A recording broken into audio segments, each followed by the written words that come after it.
ਅੱਜ ਦੀ ਕਹਾਣੀ ਨਸ਼ੇੜੀ ਨਾਲ ਵਿਆਹ। ਕਿਰਪਾ ਕਰਕੇ ਕਹਾਣੀ ਨੂੰ ਅੰਤ ਤੱਕ ਸੁਣਿਓ ਤੇ ਕਮੈਂਟ ਕਰਕੇ ਜ਼ਰੂਰ ਦੱਸਿਓ ਕਿ ਕਹਾਣੀ ਕਿਸ ਤਰ੍ਹਾਂ ਦੀ ਲੱਗੀ। ਬੈਲ ਵਾਲਾ ਬਟਨ ਔਨ ਕਰ ਲਓ ਤਾਂ ਕਿ ਰੋਜ਼ ਇਸ ਚੈਨਲ ਤੇ ਜਦੋਂ ਕਹਾਣੀ ਅਪਲੋਡ ਹੋਵੇ ਤੁਹਾਨੂੰ ਨਾਲ ਹੀ ਪਤਾ ਲੱਗ ਜਾਵੇ। ਸ਼ੁਰੂ ਕਰਦੇ ਹਾਂ ਕਹਾਣੀ। ਹਾਏ ਸਾਡਾ ਮੁੰਡਾ ਤਾਂ ਸਿਆਣਾ ਹੈ, ਬਸ ਇਲਾਕੇ ਦੇ ਮੁੰਡਿਆਂ ਨੇ ਉਸ ਨੂੰ ਵਿਗਾੜ ਦਿੱਤਾ ਹੈ। ਜੇ ਮੈਂ ਉਸ ਦਾ ਵਿਆਹ ਕਰ ਦਿਆਂ ਤਾਂ ਉਹ ਸੁਧਰ ਜਾਵੇਗਾ। ਮੈਨੂੰ ਕੋਈ ਕੁੜੀ ਦੱਸੋ, ਘੱਟ ਪੜ੍ਹੀ ਲਿਖੀ, ਚਾਹੇ ਉਹ ਕਿੰਨੀ ਵੀ ਗਰੀਬ ਕਿਉਂ ਨਾ ਹੋਵੇ, ਆਪਣੇ ਪਰਿਵਾਰ ਨੂੰ ਛੱਡਣ ਨੂੰ ਤਿਆਰ ਹੋਵੇ ਤੇ ਮੇਰੇ ਮੁੰਡੇ ਨੂੰ ਅਪਣਾਉਣ ਨੂੰ। ਸਰਬਜੀਤ ਨੇ ਸ਼ਰਨ ਨੂੰ ਕਿਹਾ। ਸਰਬਜੀਤ ਦੇ ਪੁੱਤਰ ਗੁਰਪ੍ਰੀਤ ਦੀ ਉਮਰ ਸਿਰਫ 21 ਸਾਲ ਦੀ ਸੀ, ਪਰ ਸ਼ਾਇਦ ਹੀ ਕੋਈ ਅਜਿਹਾ ਐਬ ਹੋਵੇਗਾ ਜੋ ਉਸ ਵਿੱਚ ਨਾ ਹੋਵੇ। ਜਦੋਂ ਵੀ ਗਲੀ ਮੁਹੱਲੇ ਦਾ ਕੋਈ ਵਿਅਕਤੀ ਉਸ ਦੇ ਪੁੱਤਰ ਬਾਰੇ ਸ਼ਿਕਾਇਤ ਲੈ ਕੇ ਆਉਂਦਾ ਸੀ ਤਾਂ ਉਹ ਇੱਕ ਨਹੀਂ ਸੁਣਦੀ ਸੀ, ਸਗੋਂ ਆਪਣੇ ਪੁੱਤਰ ਦਾ ਬਚਾਅ ਕਰਦੀ ਸੀ। ਇੱਕ ਦਿਨ ਗੁਰਪ੍ਰੀਤ ਨੂੰ ਉਸਦੇ ਦੋਸਤਾਂ ਸਮੇਤ ਪੁਲਿਸ ਨੇ ਫੜ ਲਿਆ। ਕਿਸੇ ਤਰ੍ਹਾਂ ਸਰਬਜੀਤ ਉਸ ਨੂੰ ਛਡਾਉਣ ਲਈ ਕਾਮਯਾਬ ਹੋ ਗਈ, ਪਰ ਉਸ ਦਿਨ ਤੋਂ ਬਾਅਦ ਉਹ ਥੋੜ੍ਹਾ ਡਰ ਗਿਆ। ਜੇਕਰ ਇਸੇ ਤਰ੍ਹਾਂ ਚੱਲਦਾ ਰਿਹਾ ਤਾਂ ਕੱਲ੍ਹ ਨੂੰ ਉਸ ਨਾਲ ਕੌਣ ਰਿਸ਼ਤਾ ਕਰੂਗਾ, ਪਰਿਵਾਰ ਕਿਵੇਂ ਅੱਗੇ ਵਧੇਗਾ, ਸਾਡੀ ਤਾਂ ਜੜ ਪੱਟੀ ਜਾਊ। ਪੁੱਤਰ ਨੇ ਮਾਂ ਦੀ ਗੱਲ ਨਹੀਂ ਸੁਣੀ। ਸਰਬਜੀਤ ਗੁਰਦੁਆਰੇ ਦੇ ਭਾਈ ਸਾਹਿਬ ਕੋਲ ਪਹੁੰਚ ਗਈ।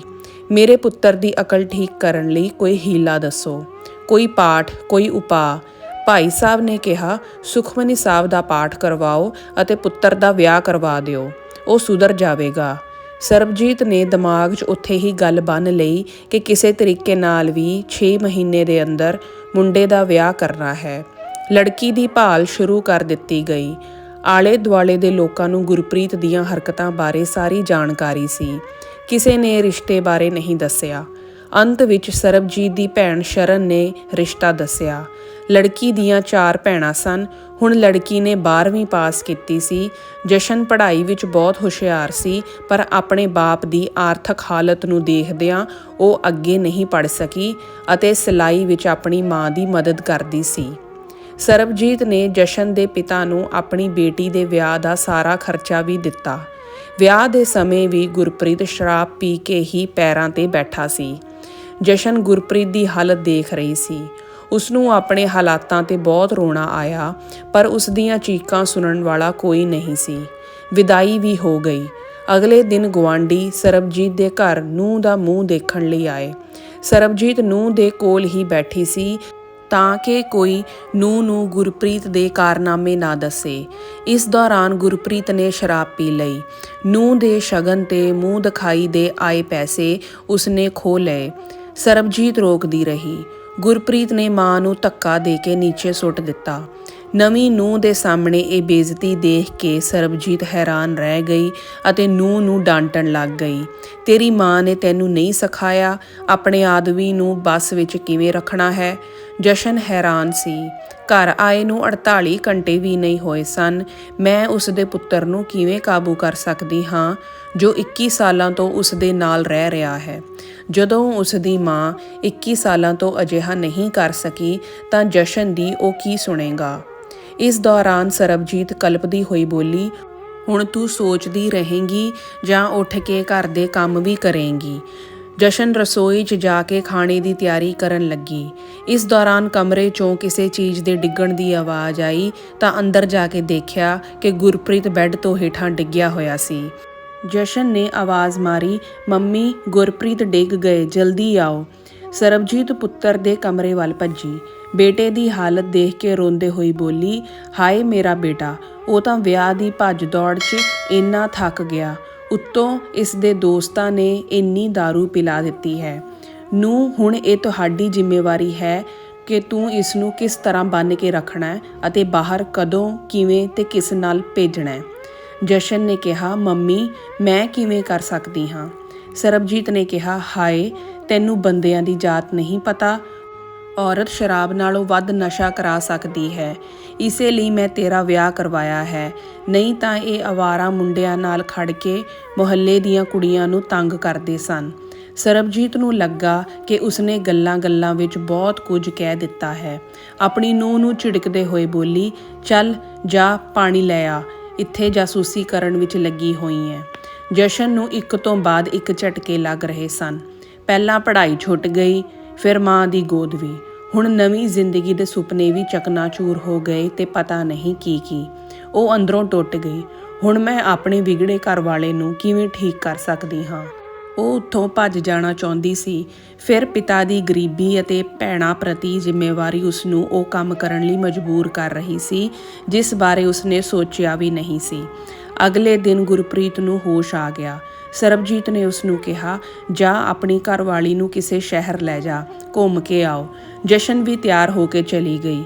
ਦੋਸਤਾਂ ਦੀ ਦਿੱਤੀ ਹੋਈ ਸਿੱਖਿਆ ਉਸਦੇ ਦਿਮਾਗ ਵਿੱਚ ਸੀ। ਜਸ਼ਨ ਦਾ ਹੱਥ ਜ਼ੋਰ ਨਾਲ ਦਬਾਇਆ ਤੇ ਕਿਹਾ, ਹੁਣ ਤੂੰ ਮੇਰੀ ਹੈ, ਮੈਂ ਤੇਰਾ ਕਿਸੇ ਹੋਰ ਵੱਲ ਦੇਖਣਾ ਵੀ ਬਰਦਾਸ਼ਤ ਨਹੀਂ ਕਰਾਂਗਾ। ਜਸ਼ਨ ਇੱਕ ਜਿਉਂਦੀ ਲਾਸ਼ ਬਣ ਗਈ ਸੀ। ਹੁਣ ਉਸਨੂੰ ਕੁਝ ਵੀ ਦੁੱਖ ਜਾਂ ਖੁਸ਼ੀ ਮਹਿਸੂਸ ਨਹੀਂ ਹੋ ਰਹੀ ਸੀ। ਗੁਰਪ੍ਰੀਤ ਨੇ ਘਰ ਆ ਕੇ ਮਾਂ ਨੂੰ ਕਿਹਾ, ਮਾਂ ਤੂੰ ਕਿਹੋ ਜਿਹੀ ਕੁੜੀ ਨਾਲ ਵਿਆਹ ਕਰਵਾ ਦਿੱਤਾ ਹੈ। ਉਹ ਮੇਰੇ ਨਾਲ ਗੱਲ ਵੀ ਨਹੀਂ ਕਰਦੀ। ਕੀ ਉਸਦਾ ਕਿਸੇ ਹੋਰ ਨਾਲ ਅਫੇਅਰ ਤਾਂ ਨਹੀਂ ਸੀ? ਸਰਬਜੀਤ ਨੇ ਕਿਹਾ, ਨਹੀਂ ਬੇਟਾ, ਉਹ ਅਜੇ ਉਮਰ 'ਚ ਛੋਟੀ ਹੈ, ਮੈਂ ਸਮਝਾਵਾਂਗੀ ਉਹਨੂੰ। ਸਰਬਜੀਤ ਨੇ ਗੁੱਸੇ ਭਰੀਆਂ ਨਜ਼ਰਾਂ ਨਾਲ ਜਸ਼ਨ ਵੱਲ ਦੇਖਿਆ ਜਿਵੇਂ ਉਸਨੇ ਕੋਈ ਅਪਰਾਧ ਕੀਤਾ ਹੋਵੇ। ਸਰਬਜੀਤ ਨੇ ਕਿਹਾ, ਮੈਂ ਆਪਣੇ ਪੁੱਤਰ ਦੀ ਖੁਸ਼ੀ ਲਈ ਤੇਰਾ ਵਿਆਹ ਉਸ ਨਾਲ ਕਰਵਾਇਆ ਸੀ। ਜੋ ਔਰਤ ਆਪਣੇ ਪਤੀ ਦੇ ਦਿਲ ਨੂੰ ਲੁਭਾ ਨਹੀਂ ਸਕਦੀ ਉਸਨੂੰ ਦੁਨੀਆ ਵਿੱਚ ਕਿਤੇ ਵੀ ਇੱਜ਼ਤ ਨਹੀਂ ਮਿਲਦੀ। ਜਸ਼ਨ ਨੂੰ ਘਰ ਦੀ ਬਹੁਤ ਯਾਦ ਆਉਂਦੀ ਸੀ। ਉਹ ਰੋ ਵੀ ਨਹੀਂ ਸਕਦੀ ਸੀ, ਨਹੀਂ ਤਾਂ ਗੁਰਪ੍ਰੀਤ ਨੇ ਕਹਿਣਾ ਕਿ ਕਿਸ ਦੀ ਯਾਦ ਵਿੱਚ ਡੁੱਬੀ ਹੈ। ਫਿਰ ਘਰ ਵਿੱਚ ਉਹੀ ਝਗੜਾ। ਕੁਝ ਮਹੀਨਿਆਂ ਬਾਅਦ ਸਰਬਜੀਤ ਨੂੰ ਪਤਾ ਲੱਗਾ ਕਿ ਜਸ਼ਨ ਗਰਭਵਤੀ ਹੈ। ਉਸਨੇ ਗੁਰਪ੍ਰੀਤ ਨੂੰ ਜਸ਼ਨ ਦੀ ਦੇਖਭਾਲ ਕਰਨ ਲਈ ਕਿਹਾ। ਗੁਰਪ੍ਰੀਤ ਨੇ ਸ਼ਰਾਬੀ ਹਾਲਤ ਵਿੱਚ ਮਾਂ ਦੀਆਂ ਗੱਲਾਂ ਸੁਣੀਆਂ ਤੇ ਅਣਗੌਲੀਆਂ ਕਰ ਦਿੱਤੀਆਂ। ਇੱਕ ਦਿਨ ਜਸ਼ਨ ਬੇਹੋਸ਼ ਹੋ ਕੇ ਡਿੱਗ ਪਈ। ਜਦੋਂ ਉਹ ਹਸਪਤਾਲ ਪਹੁੰਚੀ ਤਾਂ ਪਤਾ ਲੱਗਾ ਗਰਭਪਾਤ ਹੋ ਗਿਆ। ਉਸਦੇ ਸਰੀਰ ਦੀ ਬਣਾਵਟ ਤੇ ਅੰਗਾਂ ਦੀ ਢਾਲ ਤੋਂ ਡਾਕਟਰ ਨੂੰ ਸ਼ੱਕ ਪੈ ਗਿਆ। ਡਾਕਟਰ ਨੇ ਪੁੱਛਿਆ, ਬੇਟਾ ਤੇਰੀ ਉਮਰ ਕਿੰਨੀ ਹੈ? ਜਸ਼ਨ ਨੇ ਕਿਹਾ, 18 ਸਾਲ। ਡਾਕਟਰ ਨੇ ਫਿਰ ਪੁੱਛਿਆ ਕਿ ਕੀ ਤੁਹਾਡੇ ਨਾਲ ਕੁਝ ਗਲਤ ਹੋਇਆ ਹੈ? ਜਸ਼ਨ ਨੇ ਕੁਝ ਨਹੀਂ ਕਿਹਾ ਤੇ ਬਸ ਰੋਣ ਲੱਗ ਪਈ। ਡਾਕਟਰ ਨੇ ਜਸ਼ਨ ਦੀ ਸੱਸ ਨੂੰ ਬੁਲਾ ਕੇ ਸਾਰੀ ਗੱਲ ਦੱਸੀ। ਸਰਬਜੀਤ ਨੇ ਕਿਹਾ, ਹਾਏ ਡਾਕਟਰ ਸਾਹਿਬ, ਗਰੀਬ ਘਰ ਦੀ ਕੁੜੀ ਹੈ, ਨਾ ਚੰਗੀ ਤਰ੍ਹਾਂ ਕੁਝ ਖਾਧਾ ਪੀਤਾ, ਸ਼ੁਰੂ ਤੋਂ ਹੀ ਕਮਜ਼ੋਰ ਸੀ। ਹੁਣ ਕੀ ਤੁਹਾਡਾ ਕਾਨੂੰਨ ਇਸ ਦੇ ਪਤੀ ਤੇ ਵੀ ਜ਼ਬਰਦਸਤੀ ਦਾ ਕੇਸ ਦਰਜ ਕਰੇਗਾ? ਡਾਕਟਰ ਨੇ ਕਿਹਾ, ਕਿਉਂ ਨਹੀਂ, ਪਤੀ ਤੇ ਵੀ ਮੁਕੱਦਮਾ ਹੋ ਸਕਦਾ ਹੈ। ਨੂੰਹ ਦੀ ਹਾਲਤ ਦੇਖੀ ਹੈ, ਇੰਨੀ ਛੋਟੀ ਉਮਰ 'ਚ ਇੰਨਾ ਦਰਦ। ਸਰਬਜੀਤ ਨੇ ਕਿਹਾ, ਡਾਕਟਰ ਸਾਹਿਬ ਇਹ ਨਵਾਂ ਜ਼ਮਾਨਾ ਹੈ। ਮੇਰੇ 16 ਸਾਲ ਦੀ ਉਮਰ ਵਿੱਚ 2 ਬੱਚੇ ਹੋਏ ਸਨ।